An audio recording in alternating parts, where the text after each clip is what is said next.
Hi there, this is Marielle Concepcion, your host of the My DPC Story podcast. Have you or someone you care about ever been burned by the U.S. healthcare system? If so, you are listening to the right video, because if you are listening, chances are the answer is yes.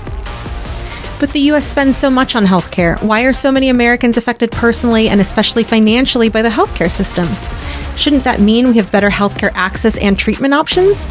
Shouldn't it be easy for us to be able to see our doctor when we need to instead of turning to the ER or urgent care?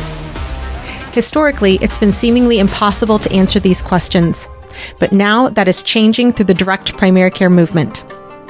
This video that you have tuned into will bring you into the world of direct primary care and show you how physicians all over the country are changing the way they practice so patients from all backgrounds get the high quality care they need and deserve, which makes for both happy patients and physicians.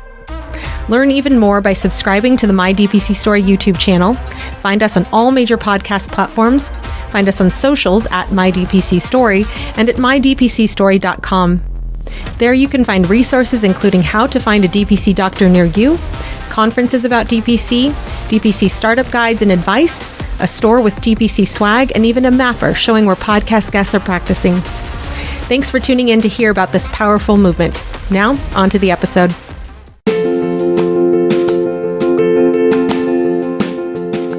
Direct primary care is an innovative, alternative path to insurance-driven healthcare. Typically, a patient pays their doctor a low monthly membership and, in return, builds a lasting relationship with their doctor and has their doctor available at their fingertips. Welcome to the My DPC Story podcast, where each week you will hear the ever-so-relatable stories shared by physicians who have chosen to practice medicine in their individual communities through the direct primary care model. I'm your host, Marielle Concepcion, family physician, DPC owner, and former fee-for-service doctor. I hope you enjoy today's episode and come away feeling inspired about the future of patient care, direct primary care. For me, direct primary care means being able to provide the level of care that my patients deserve without having to sacrifice being the wife and mother that my family deserves. I'm Dr. Rebecca Behrens of Vita Family Medicine, and this is my DPC story.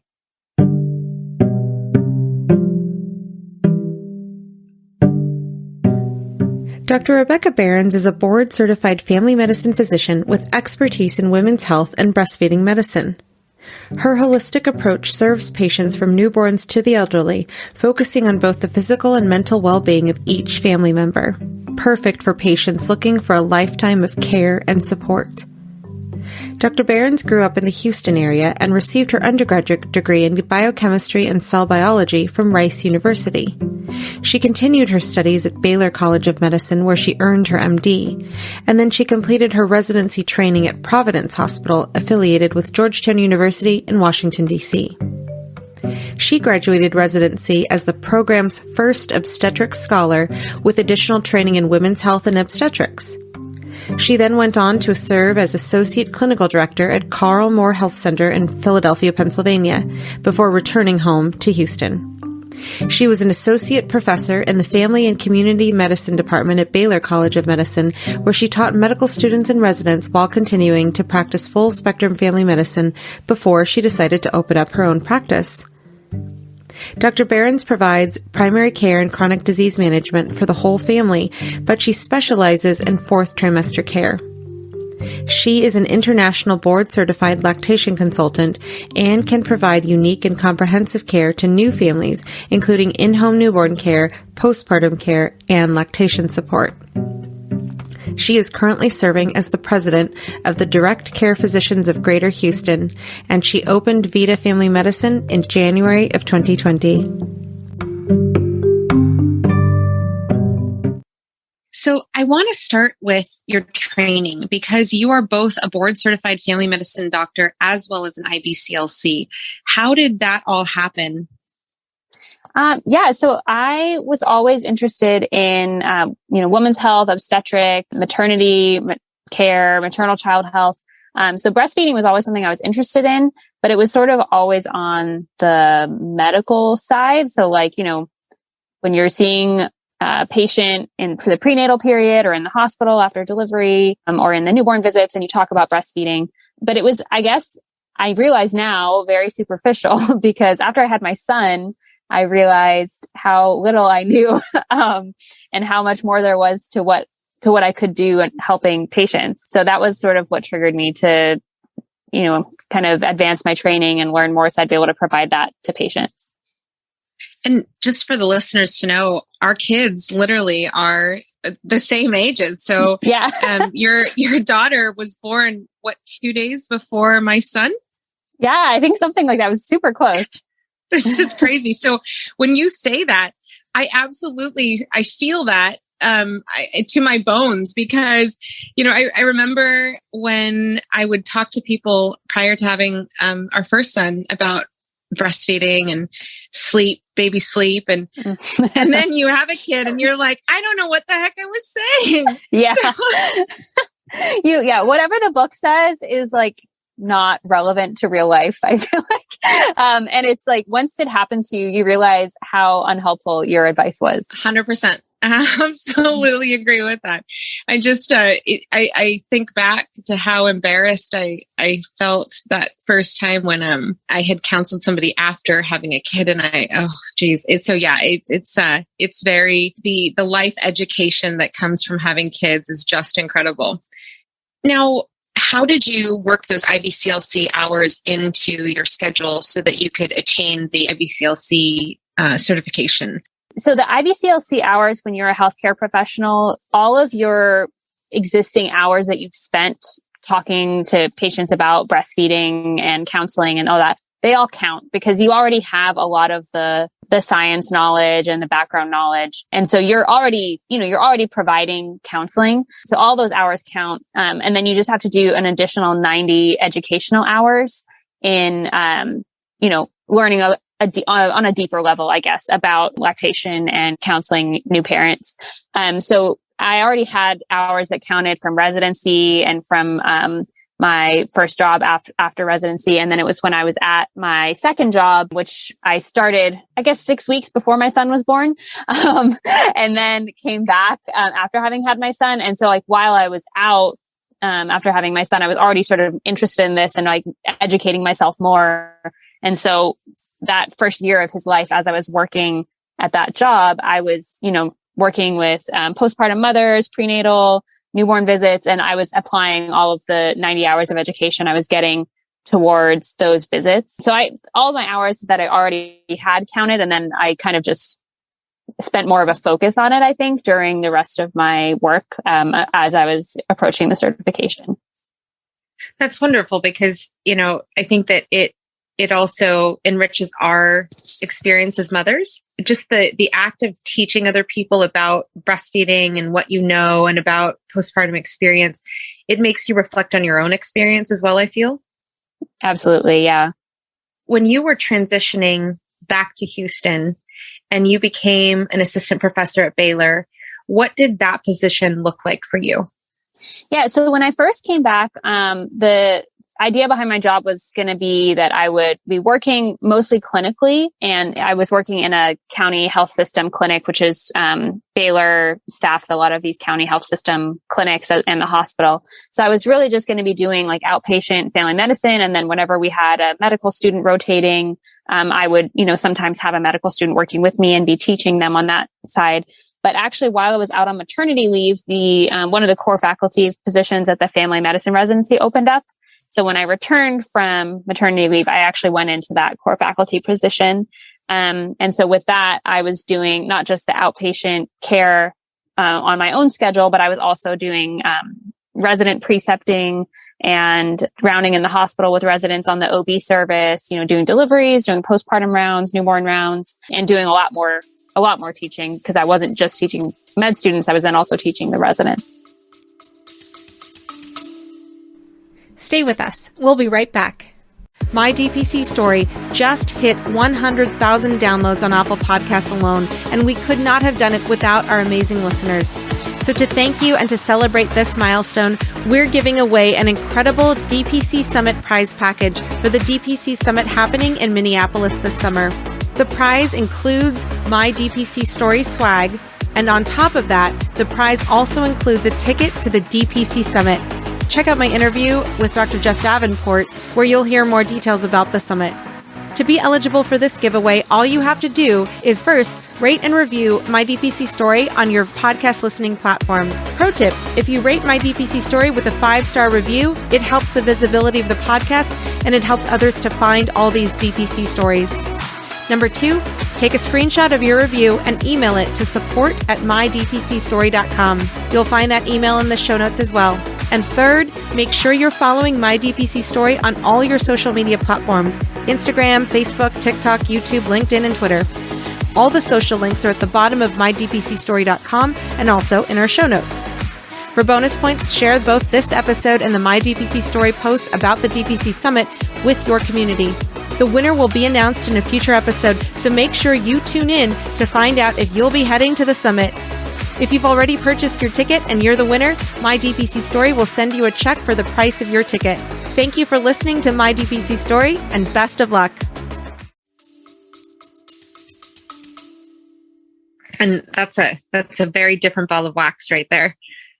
Yeah. Yeah. It was, I mean, I loved it. I really enjoyed teaching. I had something I always wanted to include in my practice. And my first job out of residency had really no teaching involved. So it was a totally different job than my first job out of residency, for sure. As you transitioned from residency to the jobs along the way to your DPC journey, at what point did you learn about direct primary care? So I had heard about direct primary care in residency. I don't remember how I heard about it, but I remember hearing about it. And I remember at the time thinking, oh my gosh, that sounds amazing. That sounds like the perfect job, but I can never do it because I want to take care of underserved patients and I can't do that at DPC. DPC is just for rich patients. So I kind of heard about it. I was like, that sounds cool. Not for me. Moved on. Yeah. And then I just kind of didn't think about it again until after I had my son, and I was extremely burned out and now also postpartum and sleep deprived. And I was just like, I can't keep working like this. I need to find a different way of working or I'm just going to have to quit working. And so that's when I started reading more about it. And I realized actually I can take care of underserved patients in DPC, and it's actually a great fit for a lot of patients. So that's when I started sort of thinking about it again after having my son. Now, I want to ask about your son and your postpartum experience in Texas. What allowances do you have as a mother and as a father? What allowances did you and your husband have after he was born to be able to take care of your son with your job still being protected? So I don't know what Texas's overall policy is. I imagine it's probably not great. But my Baylor actually had a great policy. So as faculty, you can get up to 12 weeks of sick leave without having to worry about your job. And that's all paid. So I did get, I guess the caveat to that is it has to be like medical leave signed off by your doctor. So my doctor would sign me off for 8 weeks postpartum. So that's how much time I was allowed to take. And then I was allowed to take up to 4 weeks of vacation time. And so I chose to take 2 weeks of vacation time in addition to that 8 weeks. So I got 10 weeks total of maternity leave. And my husband, there's not like defined paternity leave, but it falls into that same, like he also works for Baylor, and it falls into that same like faculty sick leave sort of thing. I think he ended up taking like 10 days, but it was around Labor Day weekend. So we ended up getting a couple extra days there. So yeah, I think he ended up taking 10 days total off. So yeah, it was a whirlwind.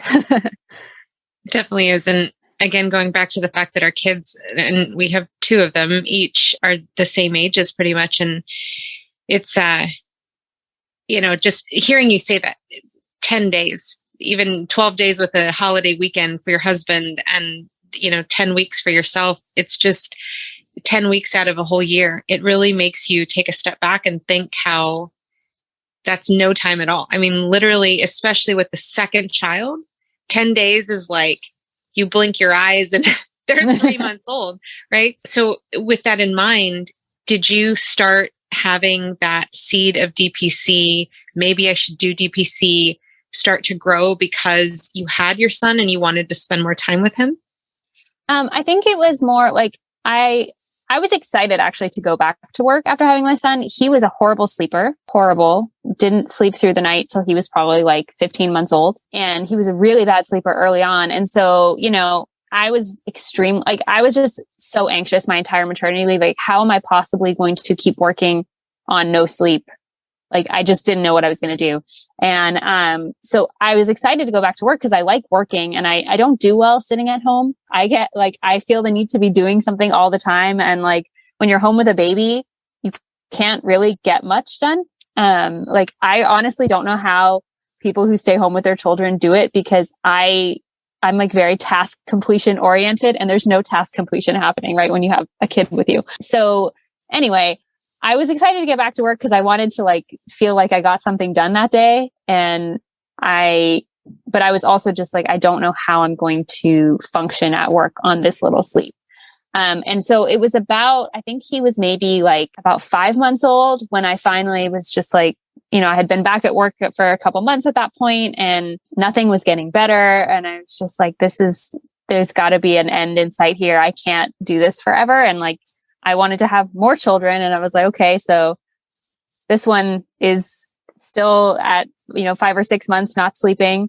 If I'm going to do this another couple of times, I don't know how I'm going to be able to function as a doctor. And then also just, not only the sleep deprivation, but also like my work is very demanding. Like I always worked in safety net systems where, it's not just the number of hours you work, it's the amount of energy you're expending when you're working. So you're at work, maybe 9 or 10 hours a day, and you're seeing patients back to back to back that whole time.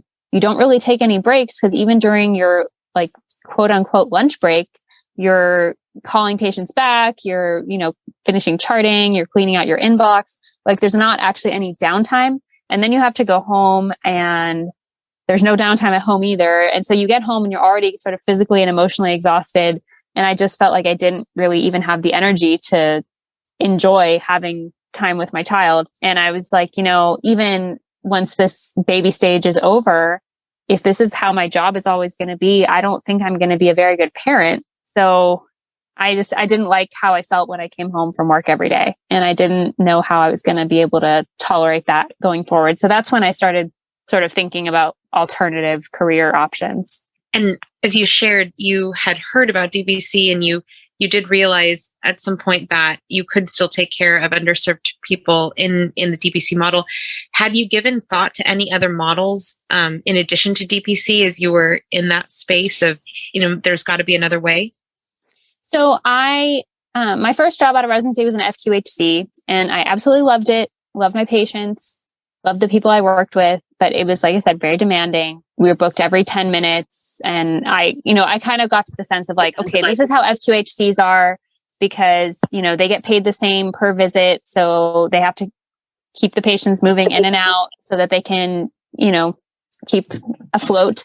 And I was like, okay, so maybe FQHCs are not for me. Maybe I should look for something else. And so that's why I kind of looked for the more academic practice at Baylor, because I thought, okay, even though it's still a safety net sort of clinic, there's teaching involved. You're not just seeing patients back to back to back all day, every day. But I felt like it was similar I guess it was similar, but in terms of the intensity of work, but maybe structured differently.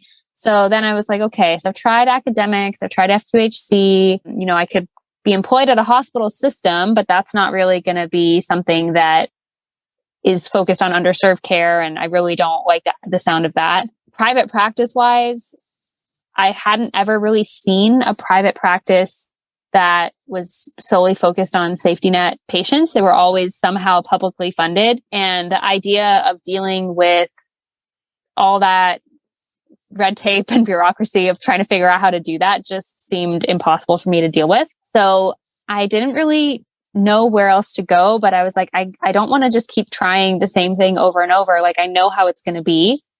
I need to find something that's completely different because I don't know how the current situation is going to, how much longer I can keep going. Definitely. And at what point did you go full force into DPC?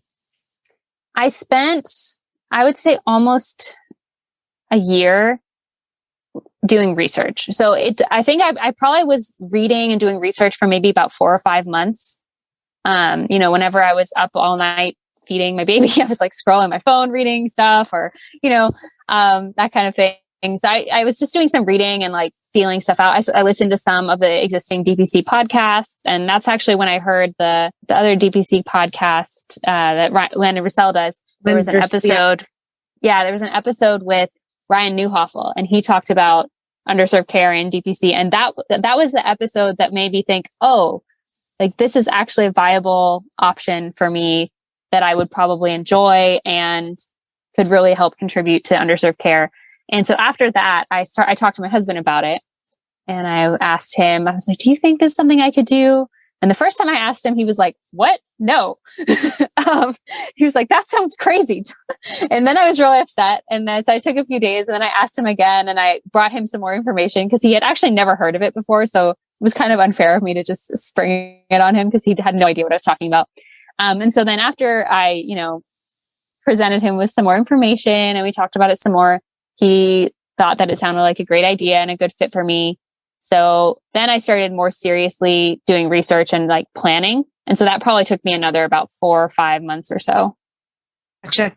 And when you were in that planning stage, did you envision your practice the way it is today, or did your practice develop and you made decisions as you were getting closer to opening?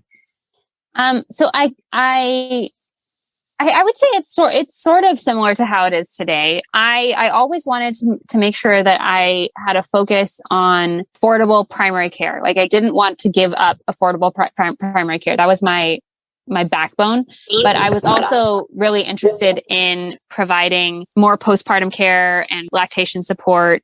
And so I created sort of this like hybrid DPC plus postpartum lactation. So, I wasn't really sure how that was going to look, I guess, when I was first planning, but so that I would say has kind of grown as I've gone. But I think the DPC side, I had a more solid idea of how I wanted that to function. Gotcha. And during your process, had you ever envisioned opening with another doctor? I hadn't. I didn't really know any other doctors who would be interested. And I don't know. I'm not very business savvy. I'll put it that way. I didn't really know what I was doing. Like I really didn't know what I was doing. I still don't really know what I'm doing, but I just sort of was like, I didn't know what was going to happen. So I didn't want, I guess, to have someone else dependent on me. And I wanted to kind of, test it out myself, see how things went. And I will also say I'm kind of a control freak and I like to do things my own way. And I think if I had someone else that I was having to, negotiate things with, I probably wouldn't have liked that very much. So I think it was sort of a kind of thing where I wanted to go into it myself and be able to do things the way that I wanted to and really build the kind of practice that I was envisioning. And then, if down the line, the right person appeared who might be interested in joining me, then that would be great. But it's not really something that I was planning on searching for. Now, that said, you also have a virtual assistant who helps you out in your everyday operation. So how did you come to a point where you could trust another person with regards to smaller tasks, not necessarily patient care, but smaller tasks in the practice that make your practice functional? Yeah. So, my assistant, Angie, she is so wonderful. She sort of just fell into my lap at the exact perfect time. So I opened my practice January of 2020. Great time to open a practice. I found out I was pregnant in March of 2020, the same week that my son's daycare shut down.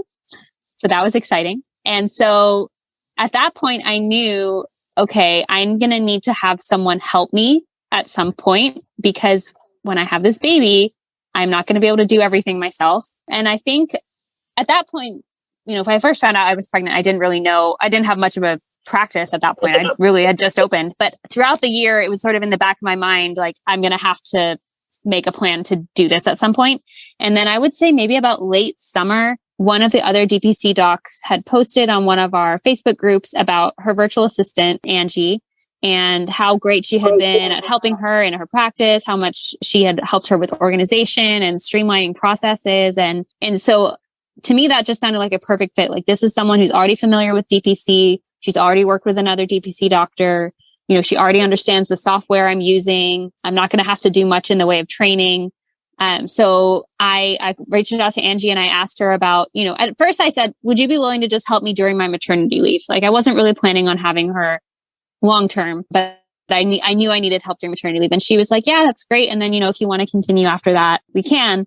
And honestly, within like the first week of meeting her, I knew I was going to keep her forever, as long as I could anyway, because she's amazing. And she's totally streamlined so many things about my practice. So I think it's one of those things where it's like, if you find the right person, it's easy. Like, it's not hard to trust someone when you know that they're the right fit and they're the right person. But I think going out and having to hire someone from just a pool of random people, that's much harder to trust someone. Definitely. And it helped that you had that recommendation from someone who's already doing DPC and that she had experience with the EMR, like you're saying. Now, when you were on maternity leave, did you and Angie work together to generally talk about what you needed help with? And then she helped streamline the process? Or how did you guys get to functioning as a team like you do today? Yeah. So, my baby was due November 12th. So I started with Angie around the end of October, beginning of November time. We started, meeting, and I kind of described like, okay, this is my general process for how I do, onboarding and marketing and, day-to-day patient communication and administrative stuff. I kind of just ran through with her how I was currently doing things.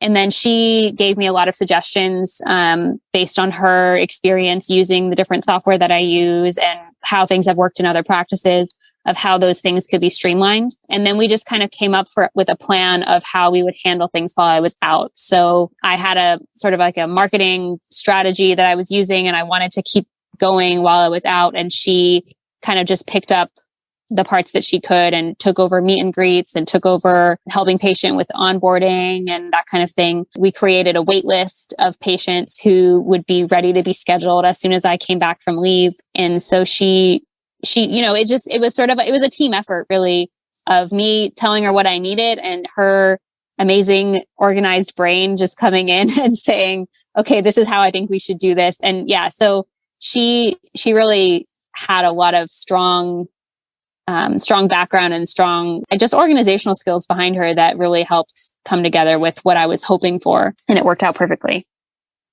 And when you mention how she helped with onboarding and meet and greets, what did that look like what did that look like from the patient's perspective?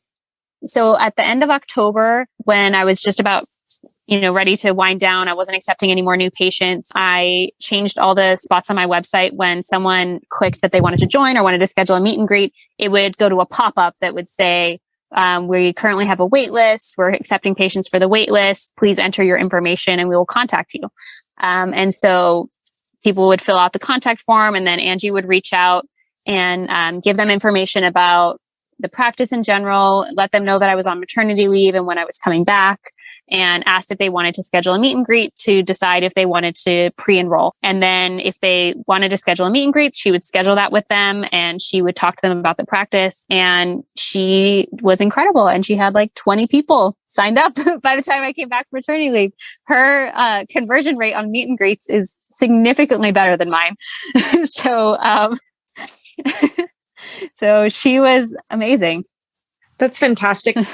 Looking back, knowing that, like you said, there is a part of you that's wanting to drive the ship. Absolutely. But there's also this part of you who has released some of the things that you now trust Angie with. Would you rather have opened with a virtual assistant from the get-go? Yeah. So I think the timing was actually perfect for when I brought on the virtual assistant. I think when you first start a business, it is really important for you to do everything so that you understand how everything works. Because I think there are some people who start businesses and they have, someone that starts with them who takes care of a lot of the administrative stuff.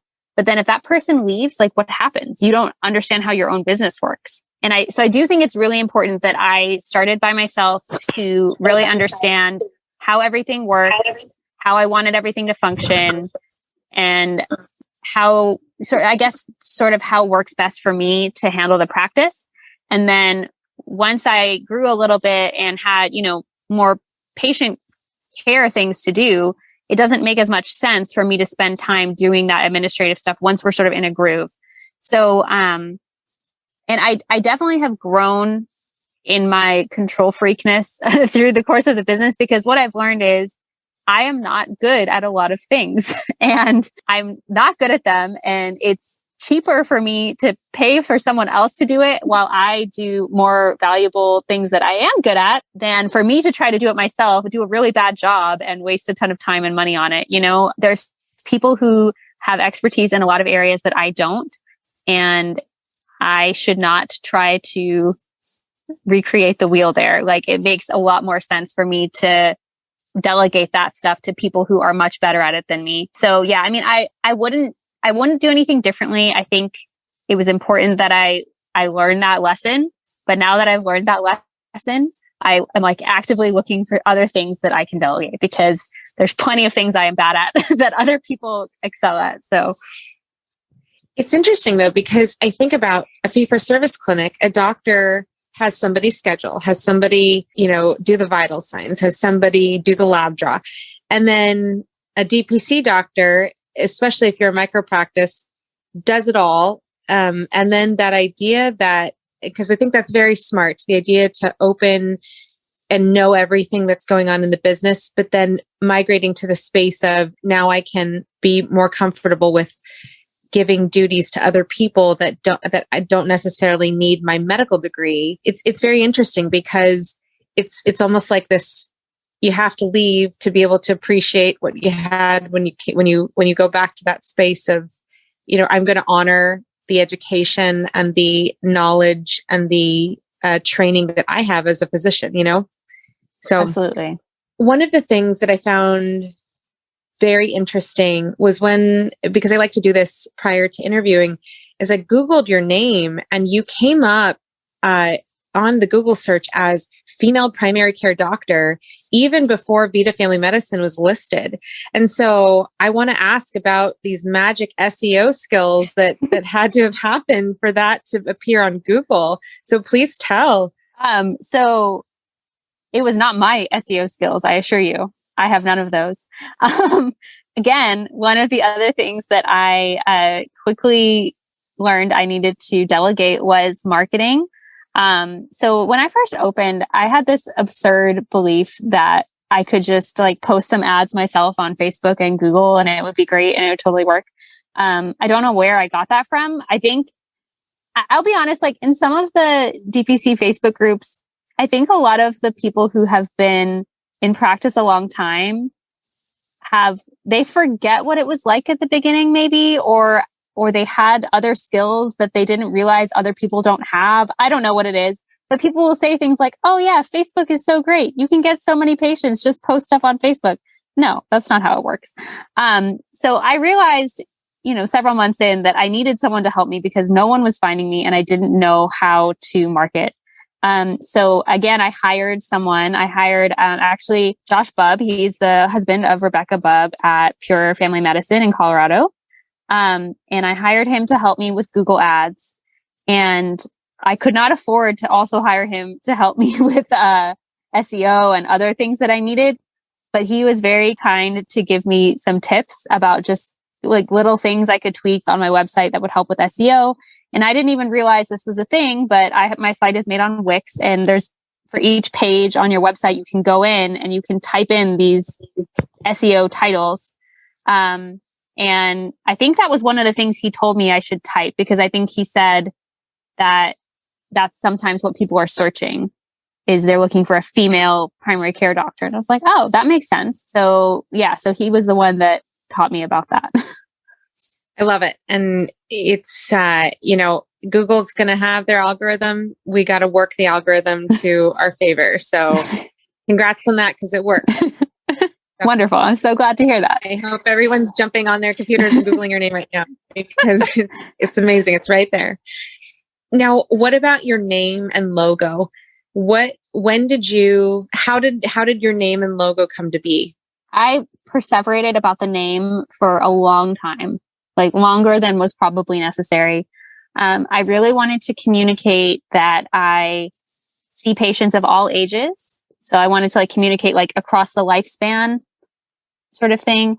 And I wanted to communicate that I spoke Spanish because I felt like that was an important, skill that I have that I can offer to my community that is not, it kind of sets me apart from other clinics. And then I also wanted to communicate that I want to look at the whole person and their whole life rather than just pieces like their medical problems or their medications or your lab result. I really want to look at someone's whole life and their whole personhood than just their medical side. And so, I started taking Spanish when I was in, I think, 7th grade. And I absolutely love the Spanish language. I think it's just the most beautiful language. I love the art. I love the culture. I love all of it. So that word Vita, which means life in Spanish, just really spoke to me as communicating all of those things. And I didn't want to use my name because I didn't want to box myself in case I did want to have other people join me later.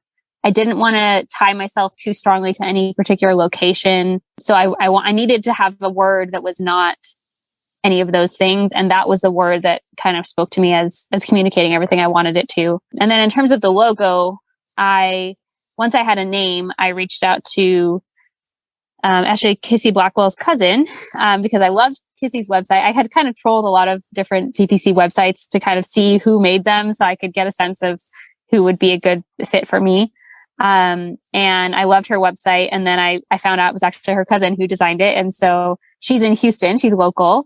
So that was a huge plus as well, because I wanted to support a local business owner in making my website. And so I reached out to her, and she does a whole branding package where she does the logo and the website design and business card design and kind of all in one. And so for me, that was a really good fit to just get everything all done at once and not have to worry about it. Yeah, she came up with that logo design and I loved it. It was perfect for what I wanted to communicate. So, and with it being on a Wix platform, did she set it up so that she got it up and running and then now you run it from after she handed it over, after she had finished developing it? Yeah, exactly. And that was one of the things I really liked about her too, is I knew that again, I'm a control freak. I like to be able to do things myself. So I didn't want to have to, call someone every time I wanted to make a little tweak to the website. And I'm tech savvy enough to know how to do things. I couldn't go in and build my own site from scratch, obviously, but now that it's up and running and there's a structure to it, it's very easy for me to create pages or change pages without altering the fundamental design of the website. And so, yeah, I really like that aspect because it's easy for me to make adjustments when I need to.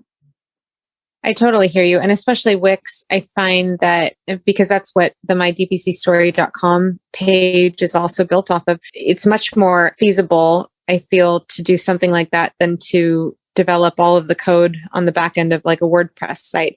So I think that's a great, marriage of two aspects, your ability to continue the development of your website, but to have had Kissy's cousin develop it from the ground up to that point where you could take over.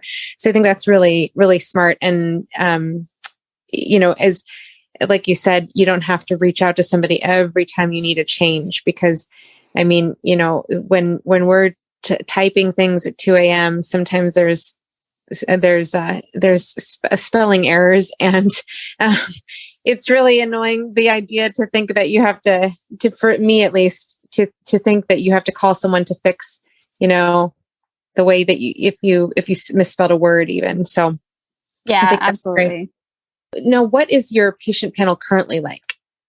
So currently I have 78 active patients, and I think I have about 6 or 7 that they've signed up, but I haven't seen them yet. So I haven't activated their membership. So yeah, so we're beginning of March, and I'm at 78 fully active. And looking back to when you opened in January of last year, to now, did you envision a particular growth plan? So my goal for when I opened was that I would be at 100 patients at the end of 2020. And I had based that off of, just sort of reading other people's experiences and, the expected growth in a year for the first year. And I felt like that was a pretty reasonable target because I figured, the first couple months will be slow and then growth speeds up as you increase your number of patients and then you get a little bit of word of mouth going and all of that. But obviously that didn't happen. 2020 did not go even remotely how I thought it would. So mid-March of 2020, I found out I was pregnant and that my son's daycare was shutting down because of COVID. Like, I think on the same day, if not within a week of each other. And so I had to change some processes.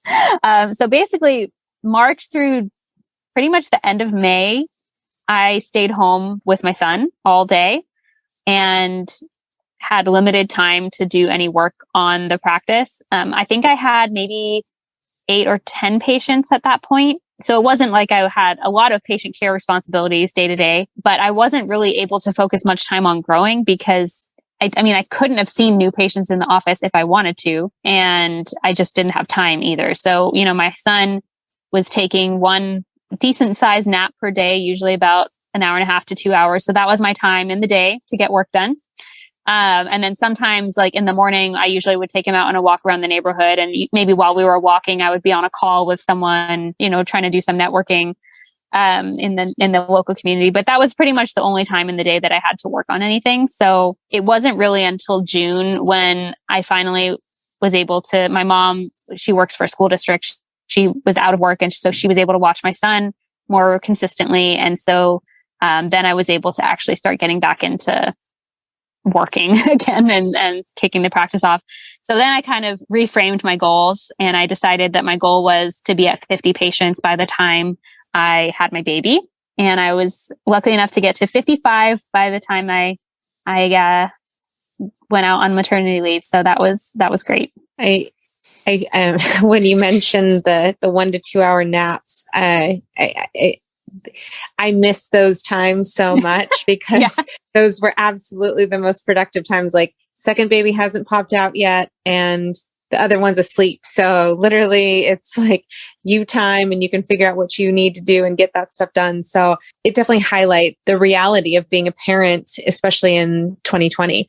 It was a tough year for people in different aspects. And so that's wonderful that you took a step back, you looked, reevaluated, and then you still achieved your goal before your daughter came out. Now, looking back to the opening until now, given that you have already celebrated your 1 year anniversary, I will congratulate you on that because that is a huge benchmark for every aspiring DPC doctor who is, in the planning stages, and for those DPC doctors who are inching, closer and closer to that goal. When you look back on the past year with maternity leave, with the pandemic, with you having to, redirect your parenting to being at home with your son rather than having your son go to daycare, how was that for you? I mean, I would say it's an education in becoming flexible because I'm not a very flexible person at my baseline. But I think it was really important for me to have that experience because now pretty much no matter what happens, I'm like, okay, we can reevaluate, we can adjust and it'll be fine. And I think there is a time in my life when all of those changes happening at once would have just completely thrown me off. Like I would not have been able to come back from it. But now I'm just kind of every day it's like, okay, we'll see what happens today and we'll deal with it and we'll move on. So yeah, I think it was obviously not how I would have preferred my first year to go, but now that it's happened, I don't feel like it can get too much worse, knock on wood. So now any other issue that comes up in my business or, roadblock that might appear, I feel like I can find a way around it and it'll all be okay. Now that you're almost at 80 patients, Are you practicing DPC as your full-time job? Definitely not. So, I think I was able to break even on like covering my overhead at about 35 patients because I try to keep my overhead very, very low. But I'm still definitely nowhere near the point of being able to pay myself. As I've grown, obviously I've had incurred some expenses, and had to increase my overhead a little bit, which I think still supports my overall goals, but is a little bit, I'm still just definitely nowhere near being able to pay myself. So I did have plans for supplemental income while I'm going through this growth process. Initially, my plan was I was going to be working part-time at my previous clinic. So, working maybe 1 or 2 days a week there on like a PRN basis. But then when COVID happened, they no longer needed me. So, I had to find some different options. And I was doing a variety of sort of random little telemedicine jobs throughout the year. When COVID first hit, there was a lot of telemedicine platforms that were really needing people to join. And so I did join several of those different platforms and was doing sort of like intermittent telemedicine work. And now I have a more consistent, pretty much half-time telemedicine job that's 20 hours a week. So I'm able to do 20 hours a week for them and then 20 hours a week for my own practice. And because I have, the support of Angie and I'm able to outsource a little bit more of my administrative work, it balances out pretty well. And I'm actually able to contribute something to my family this year because last year did not go that way. So. And how are you managing with childcare? So we decided to hire a nanny late last year. We loved my son's daycare. It was such a wonderful place and it's really close to our house. It was like the perfect daycare, but we just didn't feel comfortable, particularly while I was pregnant, sending him to daycare and with the risk of COVID exposures. And so we decided when my mom had to return back to her school job that we would hire a nanny. And she is just a godsend. I love her. She has been an amazing addition to our family. And especially now that we have 2 kids, daycare with 2 kids is basically the same cost as a nanny anyway. So you might as well have a nanny because it's so much easier. Like I remember with my son, we used to have to pack a lunch and pack bottles and pack extra clothes. Like every day you're like packing a suitcase to send with him to daycare. And then you'd have to wash everything and do it all again the next day. It was like adding an extra set of tasks to your day. Now I don't even wake my son up before I leave in the morning. She wakes him up, she gets him ready, she gets him breakfast. Like my mornings are so much less stressful now. So it's been great. Awesome. And in terms of the balance between your hours in your clinic and then in your other positions, how does that all work with scheduling, especially for your patients in your practice? So the telemedicine job is really ideal because I'm able to set my own hours. So I basically do 4-hour shifts and I'll do a 4-hour shift every day, either in the morning or the afternoon. And that allows me to still be able to have availability every day for my patient. And so then if something comes up, someone needs to be seen the same day, Angie can help, get them on the schedule so that they're not experiencing any interruption in their care with me because I'm working at this other job. It's also great as a postpartum job because I'm pumping and trying to find a part-time job that is okay with you taking a break to pump is impossible. So I'm able to, continue working while I pump and it fits in perfectly into my day, doesn't create any additional, commute or anything like that. So I sit at my desk in my office, I do my telemedicine shift, then I log off and I see my DPC patients and do DPC work. And then I go home and it's great. That's really great because you're able to balance both and yet your patients are still getting that personalized care with Angie. In the beginning, you said how you enjoyed incorporating women's health into your practice. And then after you open your DPC doors, how much of your time is spent doing women's health?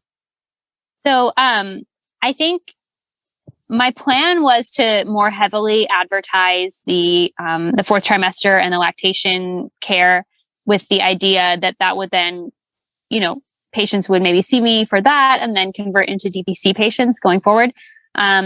once I found out I was pregnant, I felt that I needed to focus more on the DPC side of things, because the fourth trimester package that I offer is very high touch.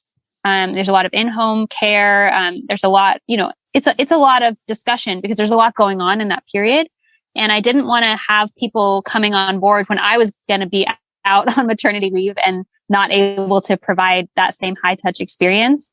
So, DPC patients, I was able to still, text with them and do an occasional virtual visit and all that while I was on maternity leave. It was no big deal, but I don't think I would have been able to offer the same level of care to a fourth trimester client in that time. So I didn't really focus as much on it.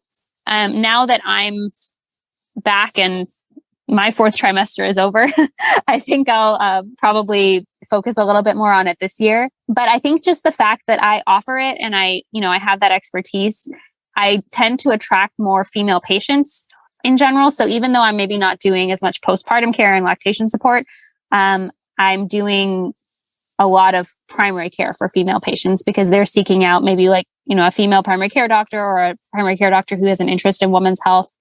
So I still do a fair amount on that side. And I have had several sort of like one-off lactation consults. So maybe not necessarily the full package, but patients coming in who are having maybe a breastfeeding related issue and want to do a one-time consult. I've done a few of those. It's a totally different take on medicine, DPCs in general, but also if you're on maternity leave and doing DPC, you don't have to not partake in your job because you're on disability or, FMLA or whatever it is in your state. So I think that's so incredible that, your patients maintained their membership while you were on maternity leave or in a fee-for-service clinic.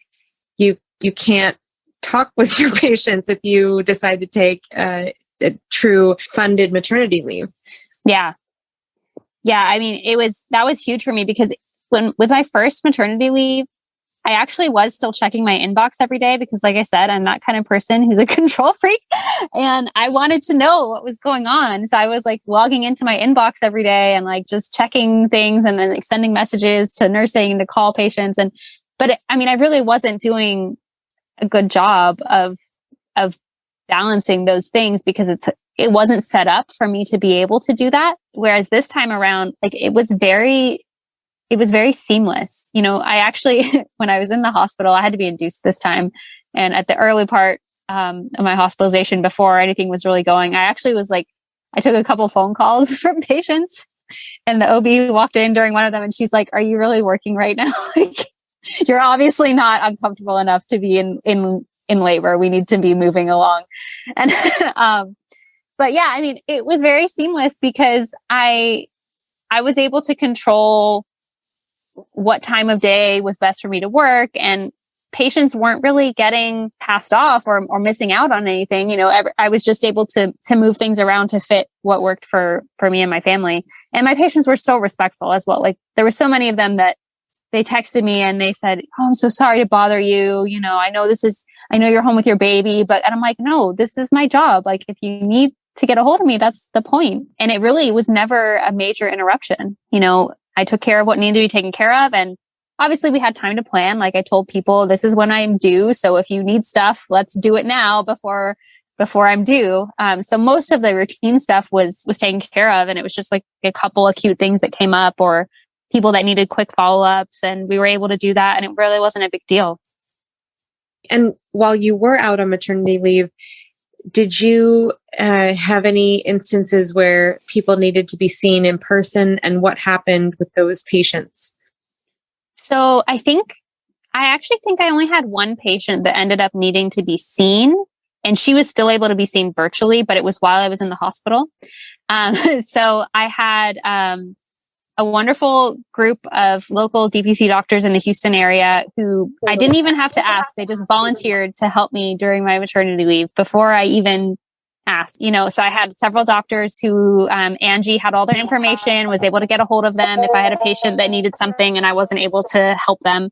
And they were, she helped them out. They got set up with an appointment. It was no big deal. And, they sent me their note afterwards, and everything was perfectly continuous. It was great. That's awesome. That's so wonderful to hear. Now, I wanted to ask if you can give us a little bit more detail about what does a fourth trimester package look like to a patient in your practice? Yeah. So the idea is for them to have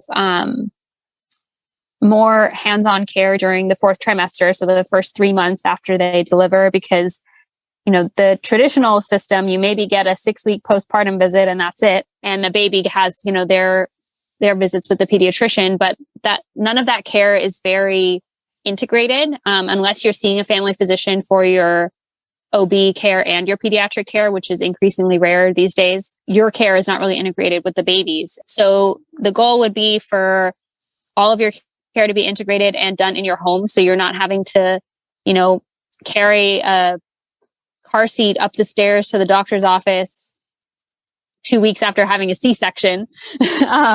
Or, if you're struggling with breastfeeding and you're sleep deprived and you're, just exhausted, the last thing you want to do is like get in the car and pack the diaper bag and take yourself and the baby out to some hospital where you have to pay for parking and then navigate through the hospital, get to a lactation consult or, whatever. The idea is everything comes to you in your home. Mom's taken care of, baby's taken care of. And if there's any breastfeeding issues that need to be addressed, those can be addressed as well. And it's all in one. So I include basically the same thing as all of my DPC patients get. So as many, office visits and virtual visits as they need, but then also 3 home visits are included in the package. And then if additional home visits are needed, then that can be arranged as well. And it's just like with DPC, whatever care you need is included. And that's kind of it. Awesome. And do you have a separate pricing for the people who are getting fourth trimester care? I do. Yeah. Because it's much more high touch. And there's a lot more going on. The pricing is different. And, I'll be honest, I haven't really had anyone sign up for it. So right now I had one like remote client that signed up for it who I helped her remotely, but obviously she wasn't getting the same in-home care. So obviously I didn't price it the same as I would if I was going to her home. So it's been a work in progress. I'll have to see how that goes as I have more interested clients. So what about in terms of women's health? What about procedures like IUDs? How do you get that? How do you get coverage for something like an IUD or an Nexplanon so that women's health so that you can morph women's health in with serving underserved patients and while still doing procedures?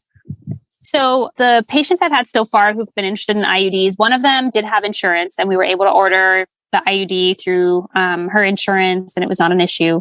The other patients I've had who've been interested qualify for patient assistance through the pharmaceutical companies that make the IUDs. So we've been able to get them that way and it hasn't been too much of an issue. Patient assistance I don't think is available for Paragard or Nexplanon. It hasn't come up, but from what I understand, it's not available. So it's kind of, I'm going to cross that bridge when I come to it. But so far, I've been able to do everything patients have needed without an issue. But certainly, there's plenty of community sites that I could refer people to if there was something that we weren't able to get handled for them in my office. But I would obviously like to be able to do it all for them in my office if possible.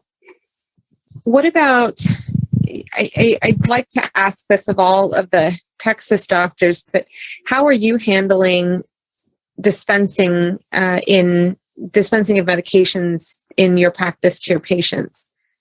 So I don't dispense anything to my patients. In Texas, I think you're allowed to dispense, I think it's up to a 3-day supply.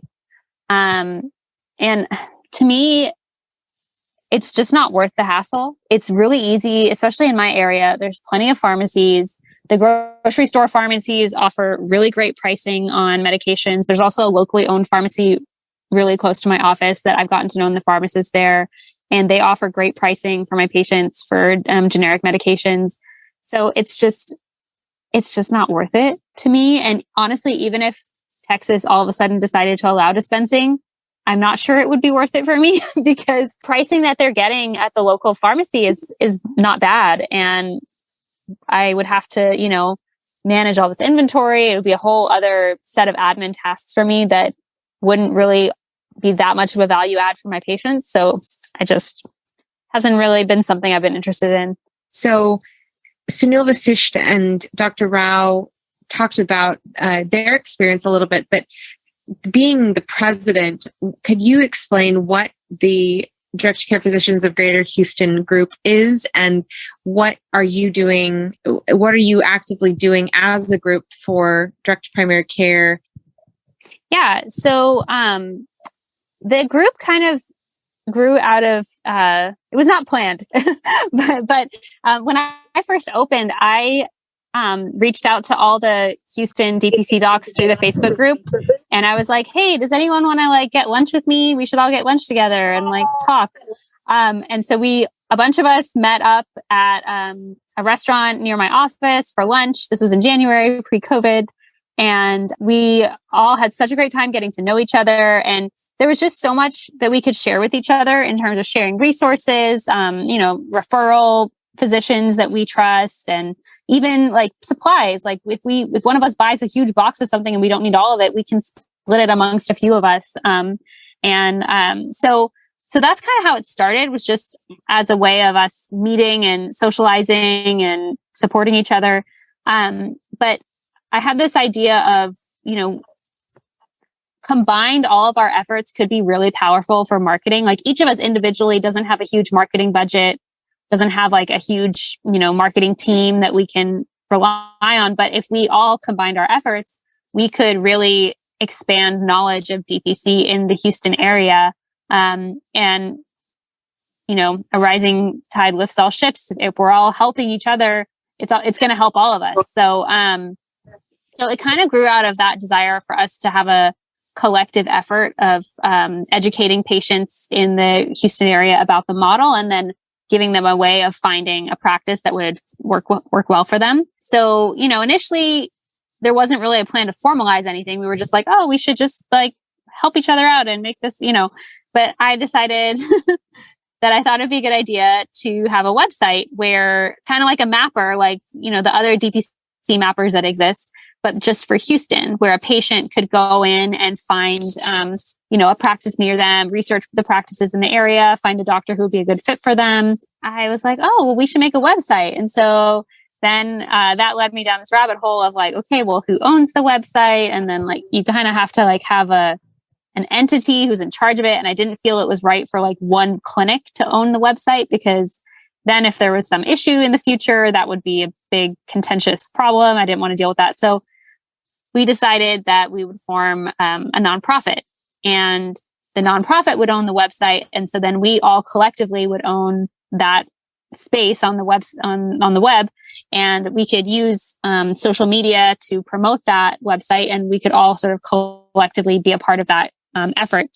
So we decided to create the nonprofit, and it kind of has multiple goals. So one is this public education and patient education about the direct care model. But another is also educating and supporting physicians. So residents, medical students, physicians who might be interested in the model this is a centralized way for them to reach all of the physicians in our area and learn from us, and for us to support them. So it's still very much in its infancy. We have the website up and running, and we had a big social media blitz when we first launched it, and that was timed with my pregnancy coming to an end, and the end of the holidays and all of that. So things kind of got derailed, and then we were planning to start fresh this year, and then our first meeting in February didn't happen because of the ice storm. So we're meeting next week, and I'm hoping that we're going to get off on a better start for the rest of 2021 and really be able to promote the website and start to do some of that collective marketing and education that we were planning on. We also had planned to sort of use the nonprofit as a way to collaborate with each other through a single entity. So, for example, companies like Childcare, if you want to use their services, you have to run it through one centralized entity. And each of us individually doesn't have the volume to have a contract with Childcare, but as a group, we do. That unfortunately didn't ever come to anything, but that was sort of another idea that we were planning to use the group for. So I'm sure there will be other things that will come up in the future where all of us together can sort of collectively bargain through this entity to get the services that all of us need and support our individual missions. No, I think that's great because like you said, a rising tide floats all ships. And if you guys are actively, more and more you guys are actively putting the word out there about DPC, the more likely someone is about to hear about DPC or potentially join a practice. So I think that's really smart. Now, you also mentioned the ice storms, which were just harrowing. In terms of your practice, have you had any people contact you because of health needs that have come up and they are unable to get care because of COVID going on and so many people experiencing, their homes being literally destroyed by what happened? Have you gotten any calls because of what happened with the ice storms? So through my DPC practice, no. I do have several patients who were severely impacted. And of course, they've had health needs come up as a result of that. But my practice, I haven't received any calls, for that reason. But I will say through my telemedicine job, I was working when I had power that week on telemedicine. And there were a lot of patients in that situation. And it really did speak to me at that point where I was seeing these patients through this telemedicine platform, and they could have benefited so much from having a DPC doctor in that moment. And they just probably didn't even know it existed. And I was really grateful that through that telemedicine platform, I was able to help people because I was helping people all over the state. Not just in my local area. There's a lot of people in rural areas that have even less resources. And telemedicine really does allow you to reach those people. But it did give me that sense of like, this is why it's so important to educate people about this model, because in situations like that, it can be so life-changing for a person to have access to their doctor in that moment. Hopefully with our group, we'll be able to reach a greater number of patients and teach them about the model because, we have such a high uninsured rate in Houston. I think it's about 20% almost. And so those are patients who don't have access except for, maybe a walk-in clinic, an urgent care, one of the safety net clinics. They're not getting access to a consistent primary care physician without insurance. And so it would be so life-changing for a lot of those people to be able to access care through a DPC type model. Along with losing jobs because of COVID, I would assume that people are going to, decide I'm not going to go to the doctor because I have to put food on the table. And then chronic issues can become worse if they're not looked after. So I hope that more people quickly learn about the model through you guys, and that they're able to benefit from your services as patients in your clinic, as well as the DPCs around you. Yeah, absolutely. I mean, I think this year has been so hard for so many families, and this is just going to be one more stressor. For your practice, are there any particular tools that you use and love that you would recommend to others? So Spruce is amazing. I love Spruce.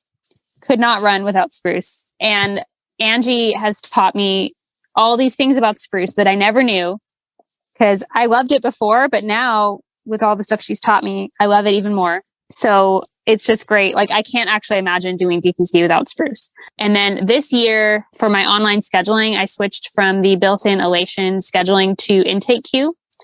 And I had actually debated starting with just Intake Queue and nothing else.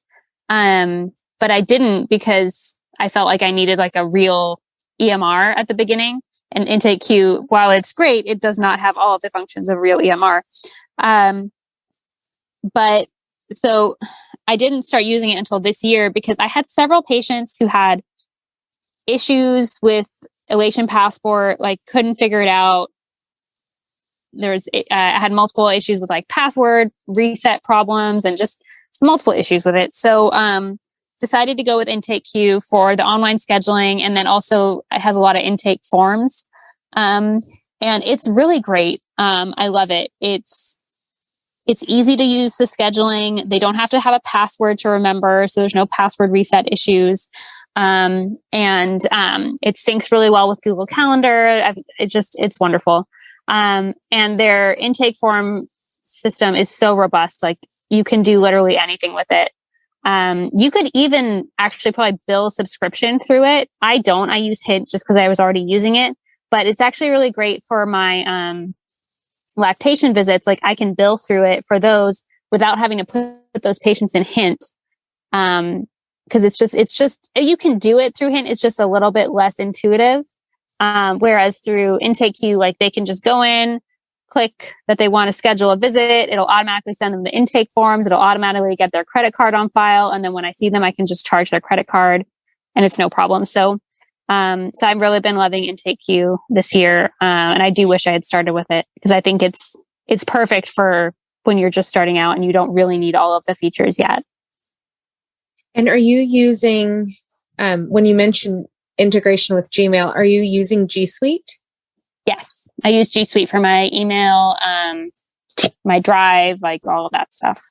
And again, looking back at where you've come from and where you are now, especially if a doctor had a newborn or little ones at home, what advice would you give them if they were looking into opening versus if they've already opened and are wondering, how am I going to survive?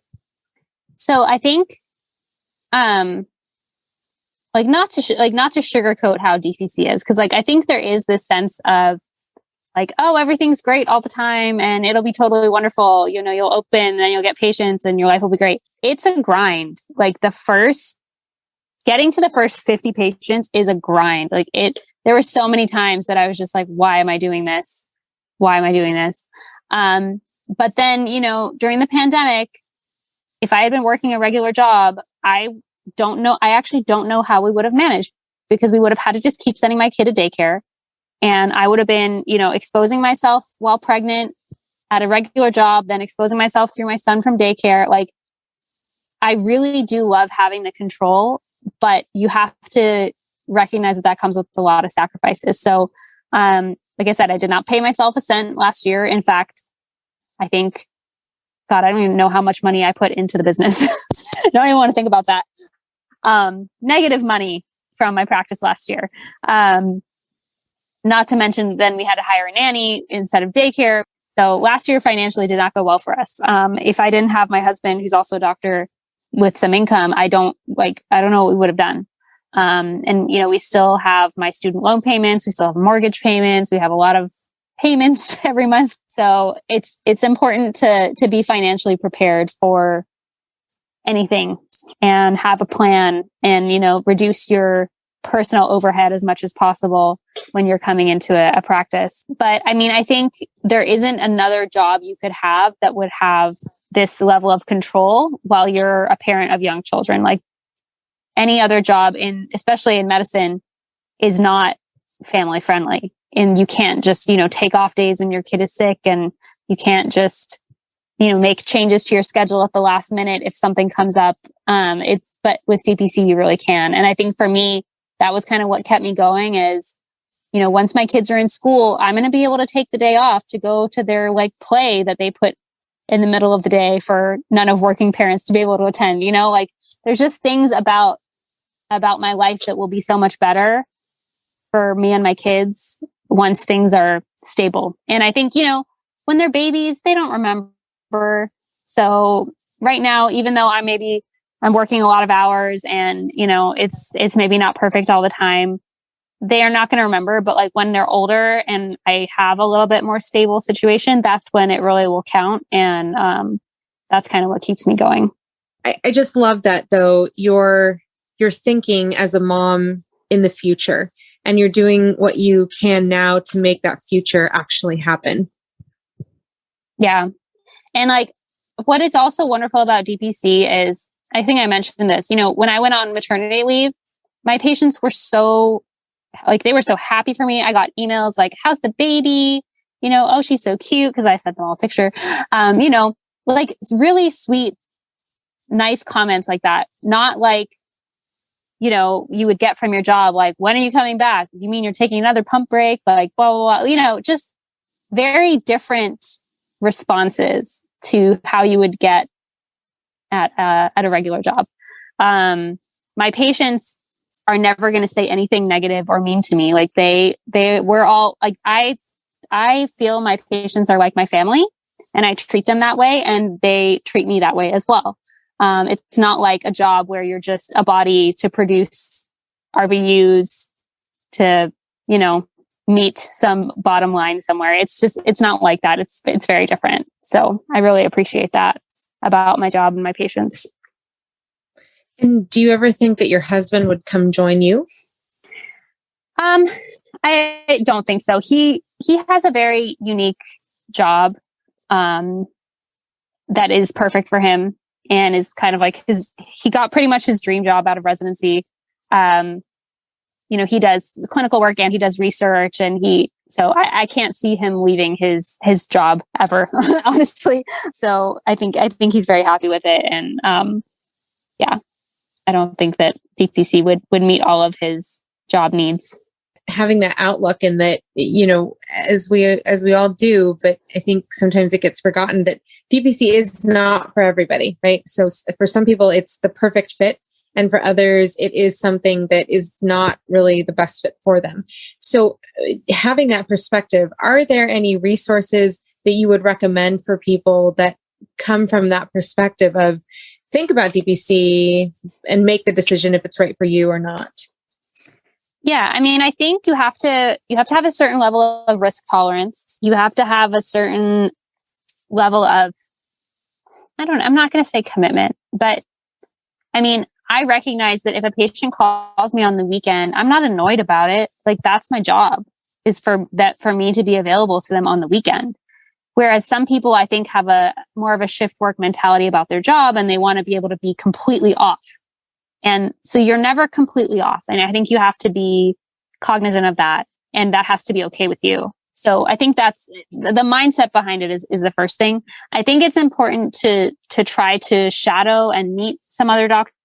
So like, as I was in the planning processes, I went and visited Dr. Stringfellow at Milepost Medical, and, just chatted with her. She was very kind to give me a lot of her time and let me know about her startup journey and how her clinic works and all of that. And so I think it's important to do that. And I wish I had actually done that more with some more different practices, so I could have learned from a lot of different experiences. And I think pretty much everyone in the DPC community is very open to that and very willing to have people come by and, and learn from them. So I had this mentality that I shouldn't be bothering people and shouldn't be reaching out, and it was going to annoy people. And like, now that seems so ridiculous, but at the time I didn't really understand how nice everyone is. So, I didn't want to do that, but I think you really should make sure that it's the right move for you and it's going to be a good fit for your life. So I think, checking out how the clinics work. And then the other thing that I didn't do that I should have done is making a business plan, because you really need to understand that. And I finally did make one, because I tried to apply to this business competition in Houston. So I finally had to make one, and it was very helpful to do that, because I thought I had a sense from like my spreadsheet of how things would go, but it really was not the same as like a business plan and a cash flow, document that really shows how things actually are.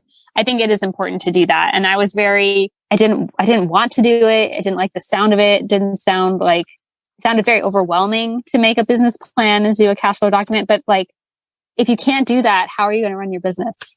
You have to, at the end of the day, it is a business, and you have to know how it works. So I think it is important to know how to do that, and to do that before you start. As people have listened to your story, if they wish to reach out to you after this podcast, what's the best way for them to go about doing that?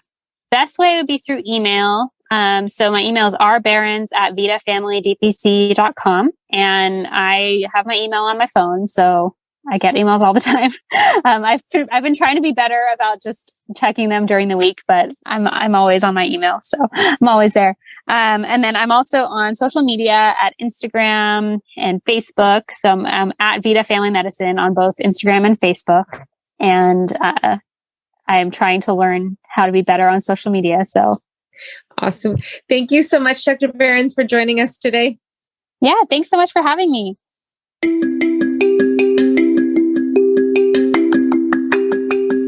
Next week, look forward to hearing from Mel Browning, licensed marriage and family therapist in Petaluma, California. He will be kicking off the celebration of Pride Month here on My DPC Story, where throughout the month you will hear from some stellar people, including Mel, who are practicing inclusive direct patient care. Also, in celebration of Pride, check out the website for the My DPC Story swag that has just been released. Support the show, get some swag. And a couple more announcements. Dr. Lauren Hetty's free fireside chat will be on June 9th, so check out the website to register. And registration is open for the AAFP DPC Summit that will be held virtually July 16th to 18th. Head on over to dpcsummit.org to register. If you like what you heard today, please leave a review and subscribe wherever you listen to your podcasts. Tell your friends too. For more information on this episode and much more, please visit mydpcstory.com. Also, for the latest in DPC news, check out dpcnews.com. Until next week, this is Marielle Concepcion.